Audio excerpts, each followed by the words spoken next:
All right. I do want to mention that if there are any questions that I don't know the answer to, and Shirley doesn't know the answer to, that I will do some research and get back with Linda so she can send the answers to you. Great. All right, next. All right, so now it's not working. What is it doing? Not advancing. It's not advancing. Let's try it. Whoops, wait a minute. I'm trying a different advanced key. So there we go. I'm Yep. very pleased to be with you today. The two statewide ballots are Proposition 207, the Smart and Safe Arizona Act, which is to legalize recreational use of marijuana. We already have medical marijuana, but this is to legalize recreational use. Proposition 208, Invest in Ed, which is to increase education funding. Next, please. So there are two different ways to put a ballot on, well, three different ways actually, to put a ballot proposition on the ballot. The first is that the legislature can vote on it. They just need to have, it's simple for them. All they have to have is a majority vote. But because of COVID this year, they didn't have time to to vote on any measures that went on the ballot. So there are none from them this year. The public can put two different kinds of initiatives on the ballot. One is a constitutional amendment and one is a state statute. And the two that we have on this year are both state statutes. So in order to get an initiative on the ballot, people have to get enough signatures, valid signatures, in order to have it pass onto the ballot. And it's equal to 10% for state statutes like what we have this year, equivalent to 10% of the votes cast for governor in the previous election. Now, if you remember 2018, huge numbers of people came out. So they had to get many more signatures than they had to in the past. And actually, people went to court to say, can we have them sign online, just like when state legislators are trying to get enough signatures to be able to run for state legislature, they can get people to sign online. But the court said, oh no, you can't do it like that. You have to actually have people in person sign during the pandemic. And both of these got enough signatures. So just to let you know, if it's a constitutional amendment, they have to get 15% of the votes cast for governor, but we don't have any of those on the ballot this year. Next, please. So here are all the local propositions. We're going to go over 481, which is what everyone in Pima County will get to help Pima Community College. And I believe we are going over the Tanque Verde Unified School District one also. Am I correct on that? I believe so, but I have them all secreted away if I don't have the right one. All right. And so here are all the ones, but you will only have this on your ballot if you're in that district, and you're at that area. All right, next. So Proposition 207 is the Smart and Safe Arizona Act to legalize the recreational use of marijuana. Next, please.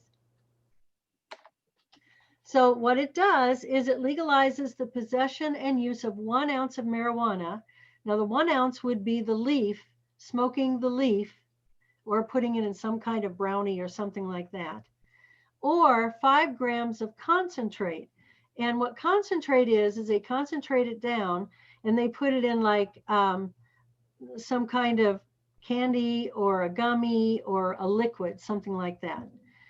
And it's only for people who are 21 years old or older. It also enacts a 16% excise tax on marijuana sales. And this is over and above the state tax that we already pay. And it requires the Arizona Department of Health and Human Services to develop rules to regulate marijuana businesses. So medical marijuana is already regulated, but this would be for recreational use. Next, please. So all the different places where the tax money will go, different state agencies, police, fire, and sheriff departments, the highway user fund, and they're the ones who fund fixing roads and building more roads, community college districts. And this is important because the state legislature has eliminated all funding that they give to community college districts and universities now. So this would help community college districts. And community colleges are very important because they allow people to get the first 2 years of classes before people go on to a university for much less money. Plus, they also have the classes for career development that the university doesn't offer. So community college districts would benefit greatly from these monies. Tax money will also go to substance abuse prevention and treatment programs for people who want to get off of probably harder drugs, and jail diversion, workforce development, and mentoring services for disadvantaged people. Next. So a yes vote means that it would legalize recreational use of marijuana for people 21 years and older. Now, I do want to mention that it's still illegal according to federal law. Yeah. But what's happening are the states, when the states pass it, the feds really don't, they don't interfere. If the state says yes, they let it go forward. A no vote means to keep recreational use and possession of marijuana illegal under Arizona law, unless someone has a card for medical marijuana. Arguments for it. Marijuana is safest when sold and used in a legal, regulated environment. So people now are buying recreational marijuana on the black market from drug dealers. They don't know what it was sprayed with. They don't know how strong it is. They don't know any of that. And if this law passes, people will know those things. They'll know everything. So the question is, how many states now have legalized marijuana? I think it's in the 20s. I think about half the states have it, but I will get back to you and let you know for sure, because I want to make sure that you have that statistic for sure, for absolute sure. I will send that to Linda because I don't know the answer to that. Okay, great. It also frees up the police to concentrate on hard crimes rather. Right now, a number of the court cases are about just simple use and possession of marijuana, so those wouldn't be in court anymore. It generates revenue for the state, as we saw, and it allows people previously convicted of low-level marijuana charges to have their records expunged, sealed, so they have fair access to jobs and housing. So the way this would work is if someone was arrested and convicted of the use of 1 ounce or less of marijuana, the leaf, or 5 grams or less of the concentrate, then their record would be sealed and expunged so nobody would see that, so they wouldn't have to report it when they're looking for housing and jobs, and nobody could look it up either. All right, next. Now my other thing isn't working. Let's see. There we go. Arguments against. This could result in increased workplace accidents, lower workplace productivity, more highway deaths. And before I continue, let me tell you, I did a little bit of research on this, and it in the states that have recreational marijuana, there was increased workplace accidents, there was lower workplace productivity, and there were more highway deaths, but all those for a short period of time. And then it went back down to normal. In fact, it actually got less. So it seems like it doesn't seem to hurt. It doesn't seem to hurt anybody any more than beforehand. Increased teen drug use, more newborns exposed to marijuana, and increased costs of drug treatment and rehabilitation, which we saw part of the money goes for that last one. Next. Groups supporting it, Smart and Safe Arizona, who created the initiative to begin with, Arizona Public Health Association, Arizona Attorneys for Criminal Justice. So those 3 are groups. The last 4 are really the businesses. They just love this. It's going to really increase their business. Arizona Dispensaries Association, dispensaries are what we call the businesses that provide medical marijuana to people now. Harvest Enterprises, Curaleaf, and Cresco Labs. So these are the groups and businesses that are supporting it. Next. Groups who are opposing it.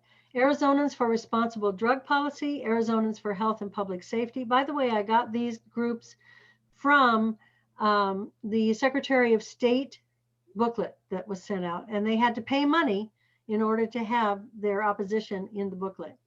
Center for Arizona Policy Action, the county attorneys from Pima and Yavapai County, bishops of the Arizona Catholic Conference, Arizona Narcotics Officers Association, American Academy of Pediatrics, and Arizona Chamber of Commerce. I was surprised by the Arizona Chamber of Commerce because this is going to make a lot of money for a lot of businesses, but they're against it.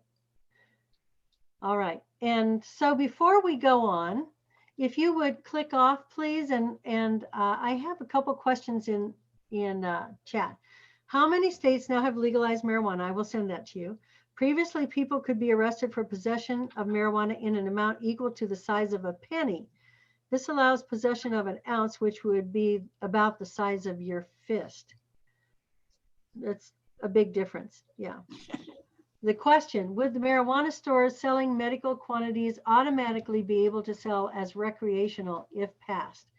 Well, they would have to apply. And what it is that they are going to be able to apply to be able to expand. Plus, there will be able to be new dispensaries that do not now sell medical marijuana. So there will be additional dispensaries in our town. Also probably scattered more around the states because I believe the existing dispensaries are just mostly in the cities. Right, so they may be more in the rural communities too. Mm-hmm. I just want to point out that if you receive this publication from the state, it has written testimony or statements pro and con on both of these propositions in far more detail. And if you notice who is making a statement, and you'll find, for example, against 207, a whole bunch of people are from the same club. So they just got together and individually made a statement. So you can't go on the numbers. You have to see who they're from. Exactly. That's right. Vivian, this doesn't change the drinking under the influence of marijuana, right, laws. I mean, it's still in terms of operating motor vehicles, etc. Correct. You know. Well, with alcohol, there's definitely a test, the breathalyzer and so on, that can tell you how much is in your system. There is no such test for marijuana. The only way that they could stop you is if you're definitely driving erratically and someone notices, but there's no definitive test that you can do on the spot to tell the amount of marijuana that's in your system. And they haven't legalized what amount of marijuana in your system constitutes impairment. That's not part of this proposition. Well, then that's the same case as now, right? Because unless you have it in the car, you can be inebriated with marijuana, and the same things apply. There's no breathalyzer, there's no, right? So it's just, it's the same as it has been. That's all I wanted to clarify. Well, I think it can be done with a blood test, but the problem is very different from alcohol because alcohol leaves the system fairly quickly. So within a day's time, you don't have that alcohol in your system anymore. But with marijuana, it's different. It stays in your system for weeks. And so if you can you have that amount of marijuana in your system, but it's not affecting you anymore. It may have a 3-hour or a 5-hour effect. And the next day it's not affecting you anymore, but it's still in your system. So they can't go according to what is in your system. They can only go according to your, like Shirley said, if you're driving erratically, that's the only thing they can go by. Good. Cheryl, you asked the question. Why don't you unmute yourself and ask the question? Where are you? You're down there. Or do you just want us to read it? Well, it says, do you know why the Pima County attorney opposes I thought the two recent candidates, including Laura Conover, who won, opposed prosecution of small amount possession. You can read in the Secretary of State booklet that Shirley just showed you what the Pima County attorney said. I don't remember offhand what she said. Maybe you could look that up. I'll look it up. I've got it right here. Okay. Great. And no, I'm not surprised if Laura Conover said that she would oppose it, oppose prosecution of small amount possession. Actually, what's happening around the country is states are really going in this direction. First, they would do medical marijuana, then they went to recreational marijuana. Pretty much the states in the South are the main ones who are not passing any of these laws, so or passing them slowly or a little at a time. So we are actually keeping up with the Joneses here in Arizona. Cheryl, did that answer your question, answer the question you had, if Shirley can find the statement? I'm looking. You're on mute at the moment, so we can't hear you. It's over in the lower left corner. Oh, just waiting to hear what Shirley can find. Unmuted. Okay, great. So I Yeah, wanted to I'm tell you, looking. so when medical marijuana was on the ballot in 2010, it won by like 50.2%, something like that. I mean, it was really, really close.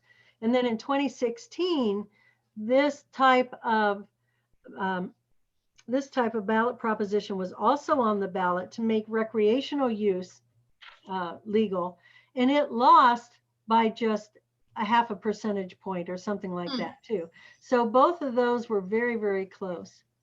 So we'll see if it's any closer this time and which one comes out on top. It'll be interesting to see. Is there any estimate of the amount of revenue that it will generate? I would assume it's both in terms of the tax and in terms of licensing fees for the dispensaries. Is there an estimate? I don't know. We'll do some research. Estimate. I do have a statement from the outgoing Pima County attorney. Right. And she feels that mostly referring to driving accidents. And she feels that the younger the person starts using marijuana, the more likely they are to develop a disorder. She's sure that kids will get it, even though you're not supposed to be on over 21. Kids will get it just the way kids get alcohol. I don't know. A lot of people feel that, prohibiting alcohol didn't work. It took a long time, but they went back to legalizing it and regulating it.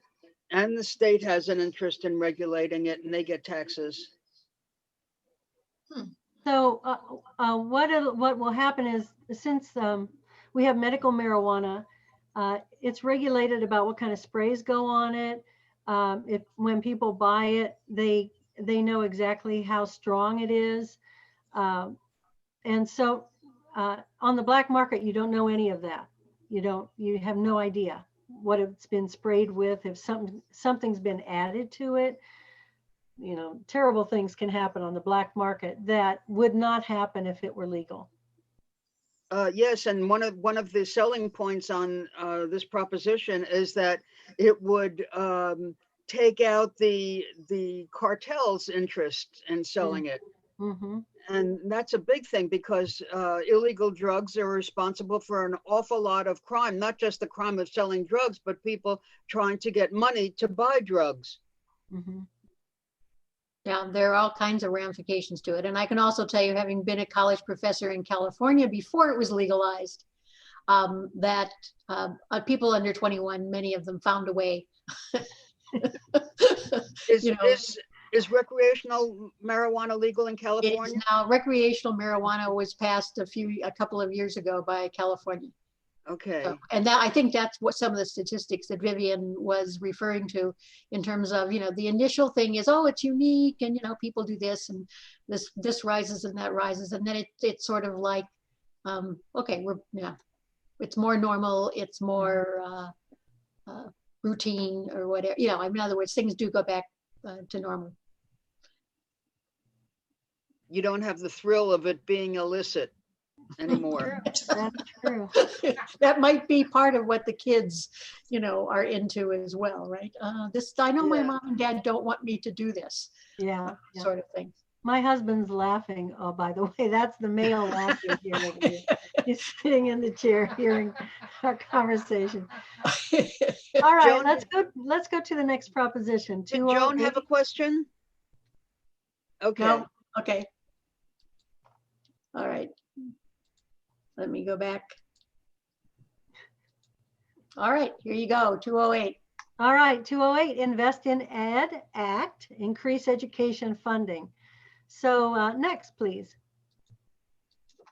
I have to find which one works. So this is what it does. It enacts a 3.5% income tax surcharge on the highest income brackets to increase funding for education.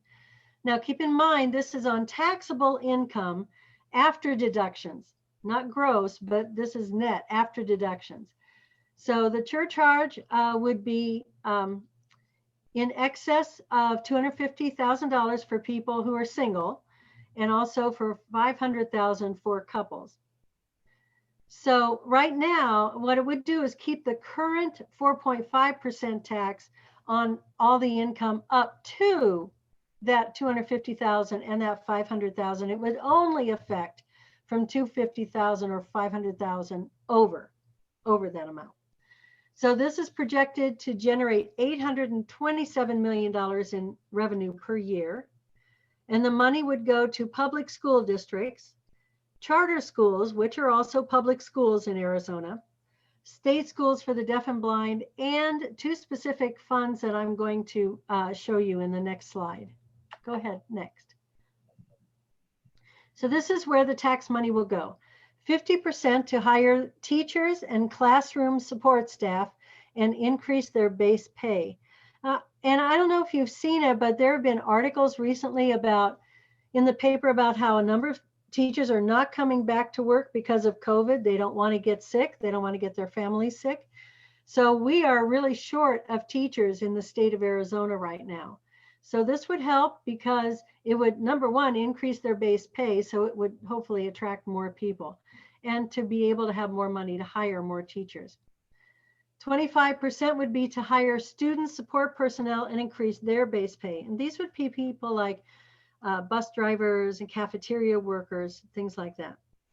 10% would be providing mentoring and retention programs for new teachers. We need new teachers. 12% to create a career training and workforce fund. This is one of the funds I mentioned in the last slide. Supports career and technical programs, counseling, and mental health services in the schools. And 3% would create the Arizona Teachers Academy Fund to give incentives and mentoring to help attract students to become teachers. You know, this is not a very attractive profession now when you have low pay and people having to,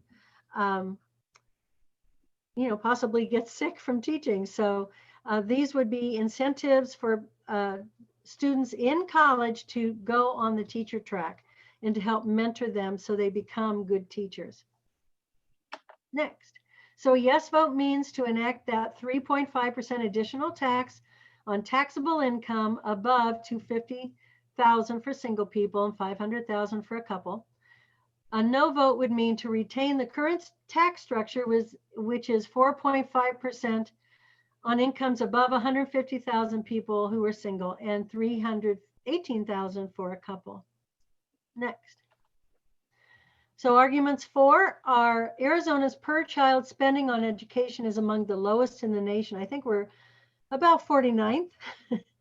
And part of the reason is because the state legislature keeps taking money away from education in order to give businesses tax breaks to attract them into Arizona. But what I've been hearing from people in the state legislature is when they talk to businesses, they're more concerned about having a well-educated workforce than they are about the tax cuts. So actually, the legislature is making it so that it's hurting Arizona. So this would help Arizona in attracting businesses. It restores the $800 million in school funding that was lost during the recession. And even though it would be an additional tax burden to high-end taxpayers, it's a small tax burden. It's very small, but it would have a very big impact, a significant impact on the schools, making the schools better. It encourages people to enter the teaching profession with a higher salary and additional professional development, and it would help encourage economic growth for our state, because there would be a well-educated workforce, better educated than now. Arguments against. Some small business owners who file as individuals may pay more, which may discourage job creation. It may discourage new residents and businesses from coming to Arizona and increase those who are leaving. But as I said, with businesses, that's probably not true. Does not include funding for early childhood education colleges or universities, which is true. This is only K through 12. Okay, groups in favor who support it. Number 1, yay, League of Women Voters of Arizona, yay, yay. We voted on it a couple weeks ago. And AAUW. Oh, very good, very good. I will add that to the slides after this. Invest in Education, who are the people who brought this forward. Arizona AFL-CIO, a union. Arizona Center for Economic Progress. Children's Action Alliance, Arizona Education Association, Arizona Interfaith Network, and Stand for Children, Inc.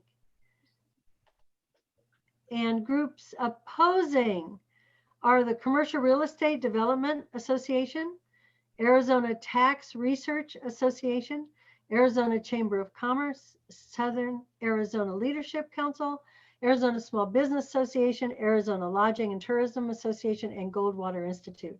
Mainly they're against raising taxes, is mainly what they're against. Oh, here we go. Okay. We'll go back. So I have a question in the chat, which is, it's important to realize that this additional tax only is on the income over $150,000, not the entire income. That's exactly right. And it's taxable income too, not gross income. Any questions that anyone has on this? Or Shirley, add more. Go ahead. And also, if you notice, a lot of the arguments in the book say that it's going to hurt business and it's going to drive away people who might want to come to Arizona. And this is the same argument they used about raising the minimum wage, that it's going to kill businesses and it's going to drive businesses away. It didn't happen. Businesses increased after the proposition on raising the income tax, the minimum wage was passed. And as Vivian pointed out, having a more well-educated population attracts businesses. I've seen some interviews with people who were business owners who were considering moving to Arizona, and they decided that they did not have a good enough population, a well enough educated population to have employees. So they relocated someplace else. Yeah, I mean, I think we published it in one of our newsletters, but in global terms, the US universities are considered to be the top tier, #1 in the entire world. And our basic education system, K through 12, is considered to be 91st in the world. Oh my. And there we are at the bottom of the 91st tier. Yeah. So, I would just, point to the need, and certainly some of the work that we've been doing to look at how AAUW can assist K through 12 educators has more than reinforced the need for in terms of the schools. Yeah, as Linda pointed out, this will only affect K through 12. This is not for the universities. 207, as Vivian said, will help the community colleges, which have been stricken out of the budget. Yep. And Anna, the objection that they have, that some people who file their business expenses through their individual, both expenses and revenues, through their individual tax accounts, they could form corporations, right, in order to change that? Yes, yes, they could. Well, oh, as an S corporation or something like that, Right, rather yeah. than a sole partnership. Yeah, but remember, um, as Vivian pointed out, this is only an additional tax on the net profit minus expenses. It's not on the gross income of any business. No, It's I know. only on the profit after all your expenses and paying your employees, and I assume paying yourself a salary. And it would be the amount that's left over after all that. Yeah, there are some people that put a lot of business through their personal accounts as a sole proprietor. You can do that on your tax. So I'm just saying they can separate it. It really shouldn't be an objection. Anyone else have any comments? Jane has a question. Yeah, I was going to ask, if this gets passed, how is the revenue distributed to the school districts? Meaning, do the school districts have to qualify in some degree in order for them to get some of this funding? I don't know the answer to that. Let me see if it's in the book. Yeah, just curious. Again, as a Vale resident, sometimes we are looked at as not needing any funding, but we have shortages just like everyone else. So I was just curious how it would be dispersed. And if it does go to the individual school districts, like TUSD, does the head of the school district have discretion as to how the money gets split up? Exactly. Yeah, those are both two good questions. I know one of the comments made is that a very small percentage goes to administrative expenses, which is one of the issues that the opponents are raising, that so much of our dollars go to the higher administrators and not to the school teachers, whereas this proposal is supposedly limiting how much can be used for overhead to administer this program. Right. Any other I questions? also like that mentoring and retention element too for teachers. I think that's key. Mm-hmm. Yeah, that's one of the things. I've been on several. I was on a what would you call it, a planning session with about 50 teachers, and in the small sessions that I was in, they really said that, you know, well, we lose something like 50% of new teachers in the first 5 years. Mm-hmm. So that's the attrition of new teachers in their first 5 years. And so, you know, Oh, they were talking about a mentoring program that would help, you know, help that in terms of just figuring out not only, you know, how to teach, et cetera, but, you know, how to retain more teachers and keep them happier and not less burnout is basically what happens to many of the new teachers. Yes, I was going to mention that 5-year figure, because so many teachers do leave after 5 years. Mhm. Or even before that. The book doesn't really talk about it. It mostly talks about the raising the money and how the money would be distributed. The breakdown that Vivian talked about.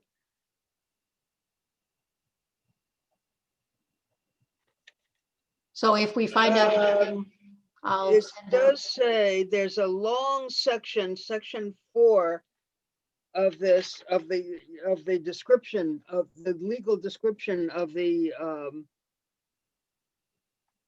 proposition.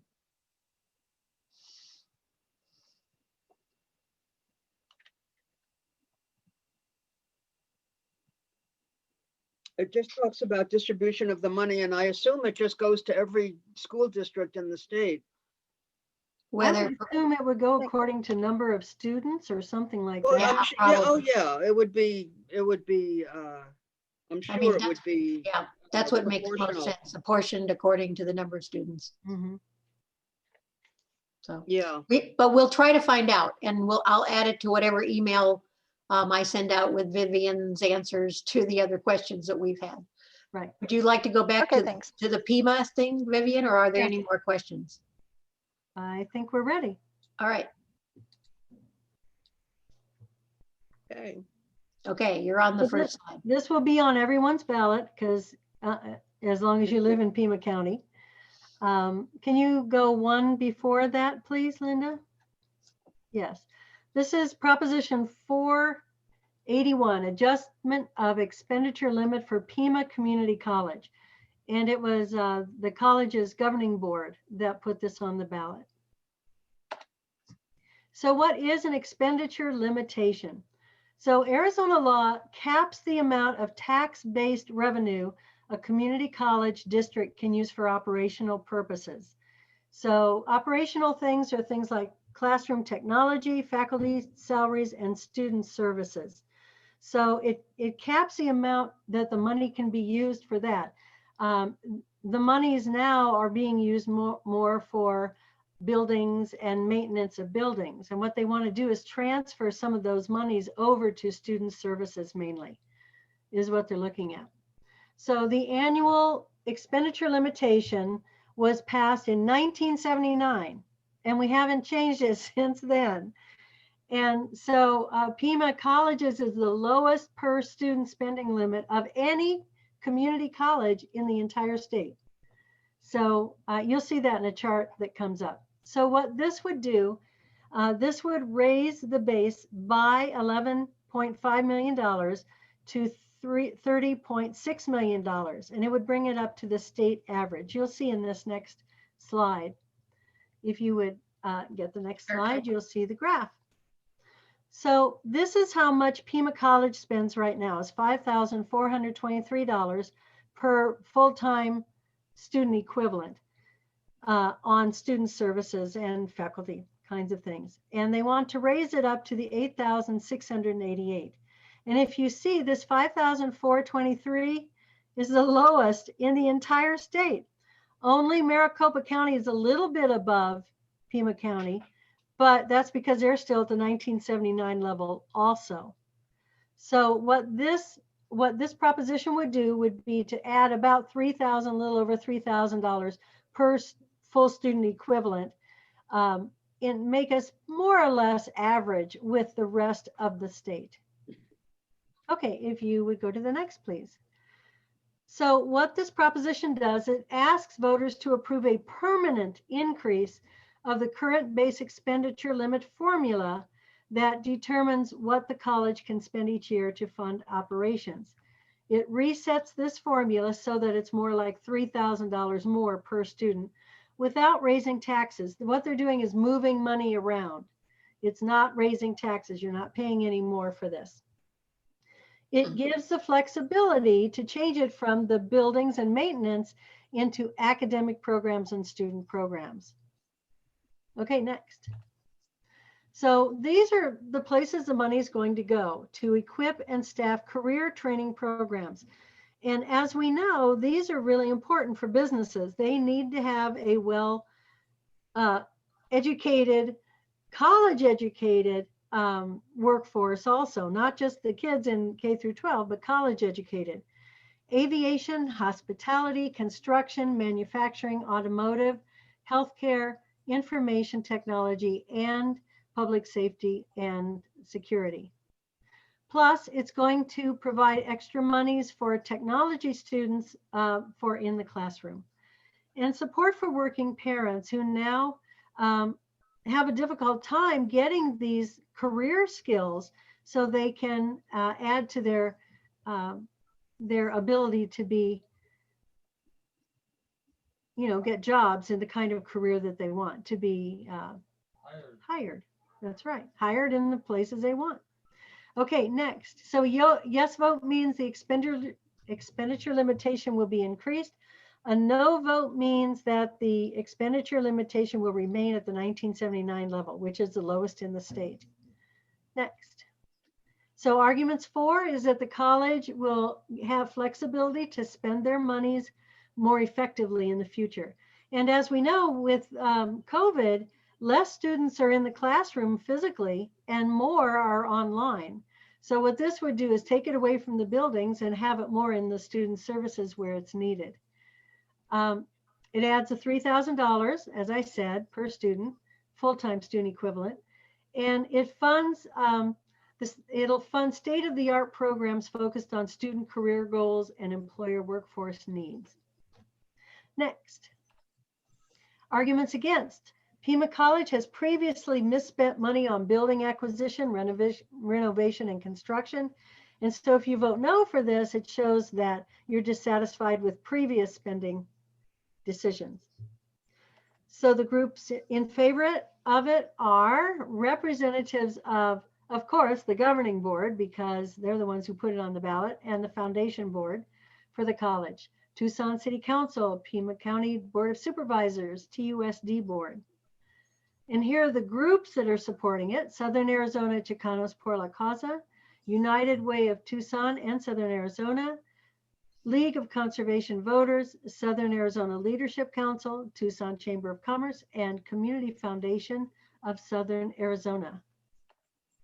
And these are a number of individuals who are supporting it, including people with El Rio Health, container control with different companies like O'Reilly Chevrolet, container controls, different groups also, representatives from different groups.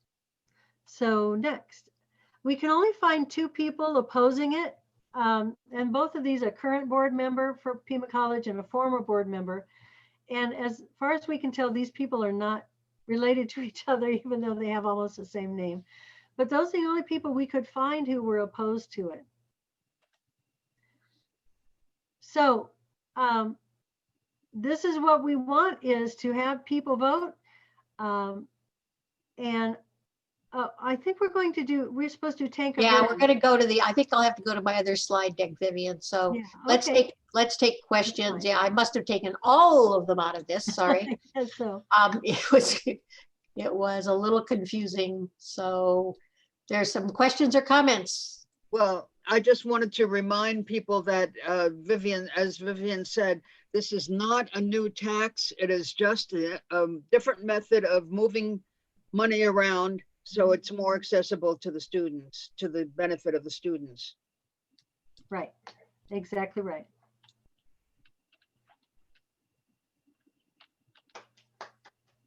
And for a change, the Chamber of Commerce is approving it. Yeah, they support it too, so that's good.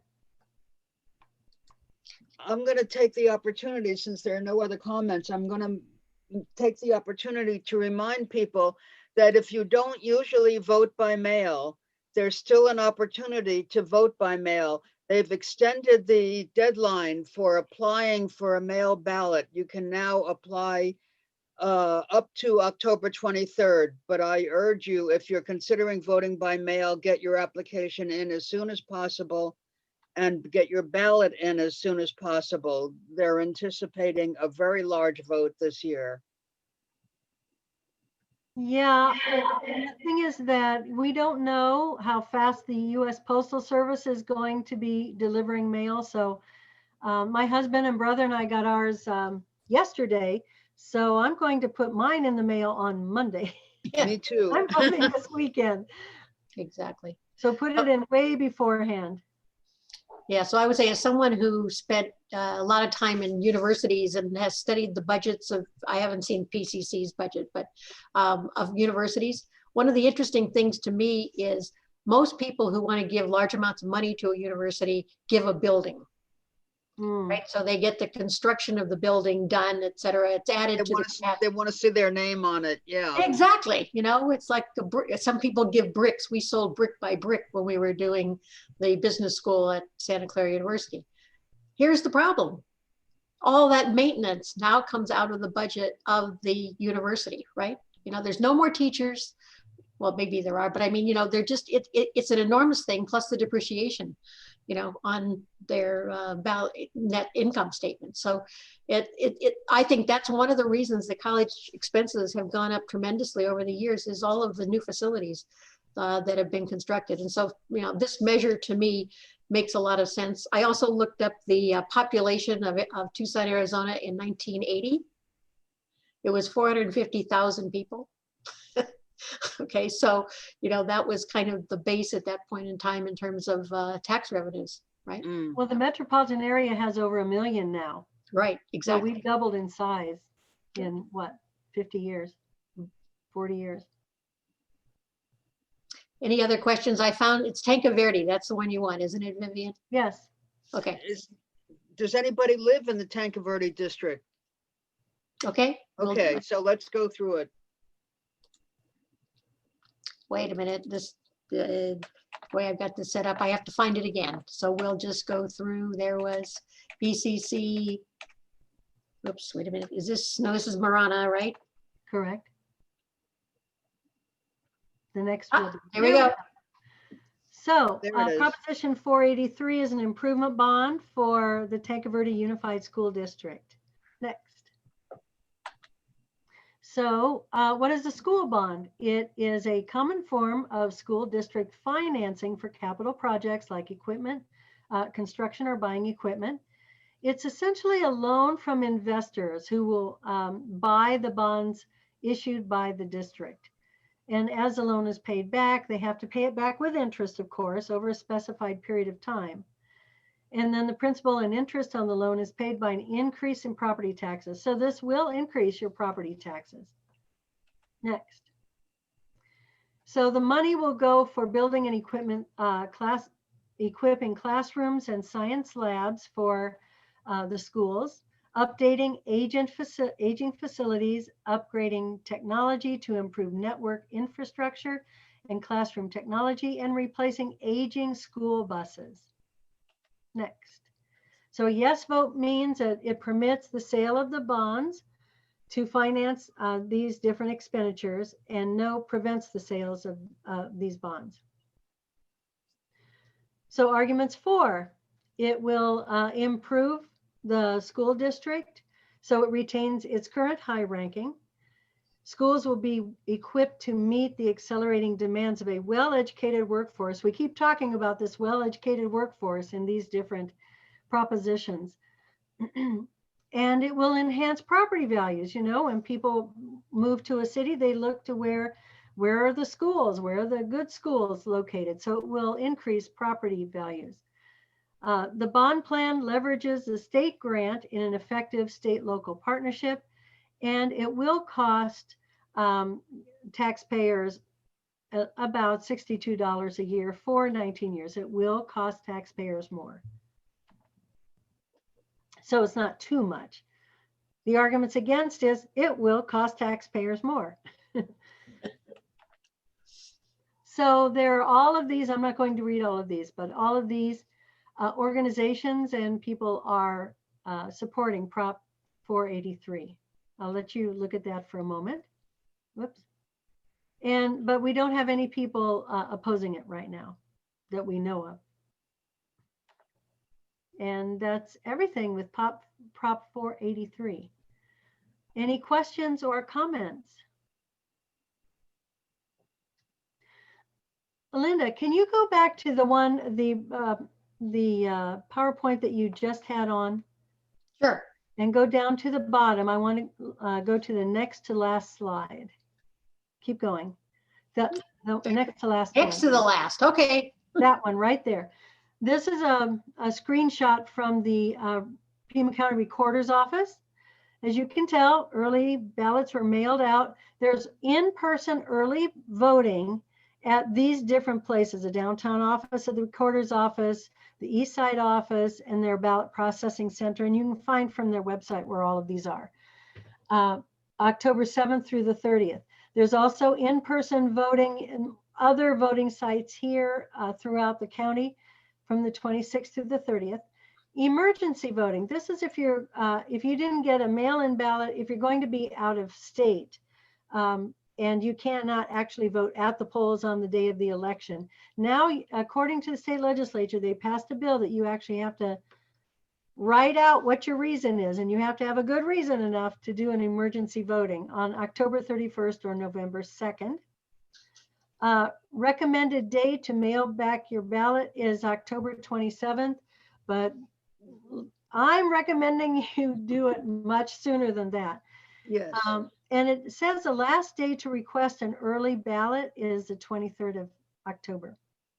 Election day is November 3rd. So be sure and go to the polls. If you don't get your ballot in the mail by November 3rd, you can put it in go to a polling place and they'll have a special box for you to put it in. And the next slide Whoops, wait a minute. Okay, next slide. is be sure and vote. That's the most important thing. Be sure to vote. And now, since you mentioned it, I am going to sing my Let's All Vote song to you. And it goes like this. On November 3, be part of the team. It's time to come to the aid of America. On November 3, you need to be seen. It's time to come to the aid of America. Go to the polls and cast your vote. Time to have your say. Let your voice be heard now. We can make such a beautiful way. We can create such a beautiful day. On November 3, let's dream the dream. It's time to come to the aid of America. On November 3, be part of the team. It's time to come to the aid of America. We need your vote. We need it right now to help democracy. Vote for the people you like the best. You are the key. You are the key to keep America free. On November 3, be part of the team. It's time to come to the aid of America. On November 3, you need to be seen. It's time to come to the aid. Come to the aid. Come to the aid of America. Thank you. Thank you very much. Now, I want to tell you, you can go to my YouTube channel and you can take the URL for that song and you can send it out to your family and friends on your social media. Ask them to share it on their social media. If you have children, grandchildren, they can send it out through TikTok and anything else they want to send it out through. And now it's really hard though to figure out what my my YouTube channel is called. It's Vivian Hart.